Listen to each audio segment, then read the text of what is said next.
محمد. الو، السلام عليكم. عليكم السلام السلام. ورحمة الله وبركاته. يا استاذ عمرو، اهلا وسهلا يا فندم. كل سنه وحضرتك طيب. بالصحة والسلامة. انا طالب من حضرتك طلب بس. اتفضل يا فندم. يعني حضرتك في شيخ على ايدك اليمين وشيخ على ايدك الشمال والجماعه بيقروا قران، والمدام اللي جنب حضرتك بحط رجل على رجل. معلش. اكيد ما خدتش بالها يعني او بحكم معلش. العادة. حضرتك ليك سؤال؟ ماشي، انا نقطه طيب، بس هي دي النقطه اللي انا عايز اعلق شكرا عليها. يا استاذ محمد، شكرا للتنبيه. سؤال كمان؟ اهلا ايمن، اتفضل. السلام عليكم. عليكم السلام ورحمة الله وبركاته. أنا الدكتور أيمن قداح صديق البرنامج وبكلمك.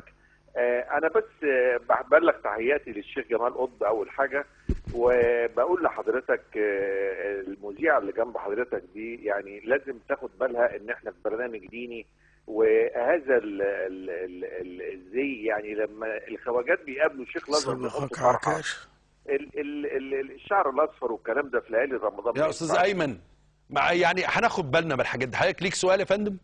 ايوه، ليه سؤال للشيخ. اتفضل يا فندم.